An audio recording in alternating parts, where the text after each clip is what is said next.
BNP মহাসচিব মির্জা ফখরুল ইসলাম আলমগীর বলেছেন, লুটেরা সরকারকে না হটালে দেশের অস্তিত্ব থাকবে না। তার মতে, চারদিকে এখন লুট আর লুট। রাষ্ট্রের শীর্ষ কর্মকর্তারাই লুট করছেন। শুধু ক্ষমতায় টিকে থাকতে এসব রক্ষী তৈরি করেছে সরকার। নানা অপকর্মে অভিযুক্ত সাবেক আইজিপি বেনজিরের দেশ ছেড়ে চলে যাওয়ার কথা উল্লেখ করে মির্জা ফখরুলের প্রশ্ন, দেশ কি আর দেশ আছে? আরো জানাচ্ছেন জাহাঙ্গীর আকন্দ। বিএনপির প্রতিষ্ঠাতা ও সাবেক রাষ্ট্রপতি জিয়াউর রহমানের ৪৩তম মৃত্যুবার্ষিকী উপলক্ষে জাতীয় প্রেস ক্লাবে আলোচনার সভা করে জিয়াউর রহমান ফাউন্ডেশন। এতে বিএনপির মহাসচিব বলেন, জিয়াউর রহমান ক্ষণজন্মা পুরুষ। তিনি স্বাধীনতার ঘোষণা থেকে শুরু করে দেশ বিনির্মাণে সব মতপথের মানুষকে এক করতে পেরেছিলেন। তলাবিহীন ঝুড়ি থেকে আধুনিক বাংলাদেশ বিনির্মাণ করেছিলেন। মির্জা ফখরুল বলেন, দেশে এখন অবাধে লুটপাট চলছে। এখন আমাদের পত্রিকা খুললে আপনি লুট আর লুট আর লুট ছাড়া কিচ্ছু পাবেন না। অদ্ভুত। তারপর কারা লুট করছে?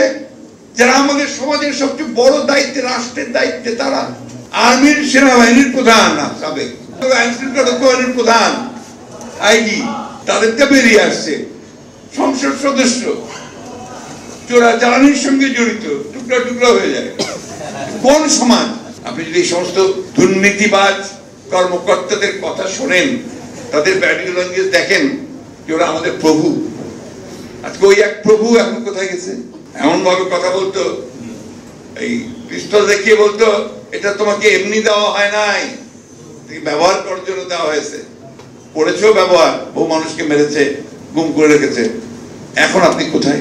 আপনার সম্পর্কে আবার আমাদের প্রধান, আমাদের আইন শৃঙ্খলা বাহিনী, আমাদের হোমের প্রধান বলছেন তার সম্পর্কে আমি কিছু জানি না। তো রাষ্ট্র কিছুই জানে না, রাষ্ট্র আছে। বিএনপির মহাসচিব বলেন, উন্নয়নের নামে মেগা প্রজেক্টের মাধ্যমে দেশকে ঋণের জালে ডুবিয়েছে সরকার। একটা ভবিষ্যৎ প্রজন্মকে পুরো লোনের মধ্যে ডুবিয়ে রেখে যাবে। এখনই ইতিমধ্যে আপনার সেই লোনের পরিমাণ দাঁড়িয়েছে 1,50,000 টাকা মাথা পিছু লোন করছে। আপনারা এখন বলেন, এমন এমন সমস্ত প্রজেক্ট করছে, তার মধ্যে একটা প্রজেক্ট আছে রূপপুর পারমাণবিক প্রজেক্ট। কোনোদিনই শেষ হবে না, আর আমাদের ওর লোন ইন্টারেস্ট শোধ করতে করতে আমরা শেষ হয়ে যাব। সবচেয়ে বেশি ইন্টারেস্ট রেট সেখানে। আদানি সাহেবের কাছ থেকে আপনার বিদ্যুৎ নিয়েছে, ভারতের কাছ থেকে। এর যে টার্মস অ্যান্ড কন্ডিশনস, কোন সুস্থ মানুষ এগুলো করতে পারে? কোন এতটুকু দেশপ্রেমিক মানুষ, সরকার এই কাজগুলো করতে পারে? এটা চিন্তাই করা যায় না। তারা তো আপনার এই দেশের মানুষ না, তারা বর্গী, তারা লুট করে নিয়ে চলে যায়।